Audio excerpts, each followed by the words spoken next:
Drama serial baby बाजी के आने वाली इसमें आप देखेंगे कि बेबी बाजी कहती हैं फरहत से कि देखो फरहत, अगर तुम इसी तरह ही अस्मा को गलत समझती रही और उससे उलझती रही तो देखना एक ना एक दिन तुम इस घर में सबसे ही कट के रह जाओगी। तो सुनते साथ ही फरहत कहती है कि मैंने तो सिर्फ और सिर्फ अजरा भाभी की बातों पर एतबार किया है, जैसा उन्होंने कहा मैंने वैसे ही किया है।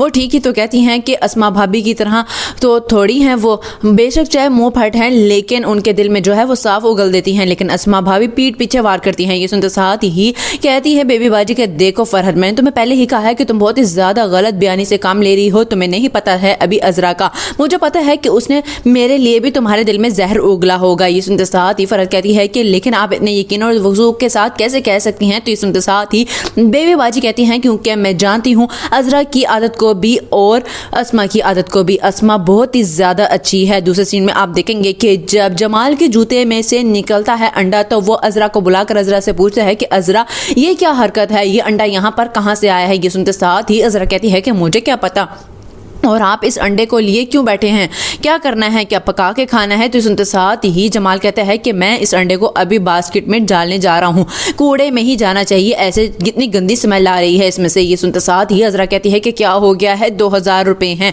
क्यों उसे कूड़े में डालने जा रहे हैं। तो सुनते साथ ही जमाल कहते हैं कि क्या मतलब 2000 है, कैसी बातें कर रही हो अजरा, मुझे साफ साफ बताओ कि आखिर क्या माजरा है। लास्ट सीन में आप देखेंगे कि जब वलीद समन से कहता है कि समन मुझे तो लगता है कि शायद मेरी माँ की चौथी बहू भी वैसी ही होगी जैसे कि अजरा भाभी हैं। कि सुनते साथ ही समन कहती है कि क्या मतलब तुम क्या कहना चाह रहे हो कि यानी कि मैं भी कोई लड़ाका तैयार हूँ। तो सुनते साथ ही वलीद कहता है कि मैं कुछ कह तो नहीं रहा हूँ, मैंने तो सिर्फ इतनी सी बात की है कि उनकी चौथी बहू भी वैसी ही होगी जैसे कि आजकल सूरत हाल चल रही है। ये सुनते साथ ही समन कहती है कि यानी कि तुम सीधा सीधा मुझे ही बातें सुना रहे हो, ठीक है फिर मैं तुमसे शादी नहीं करूँगी। ये सुनते साथ ही वलीद कहता है कि मैं तो मजाक कर रहा था, तुम हो के सीरियस ही हो जाती हो।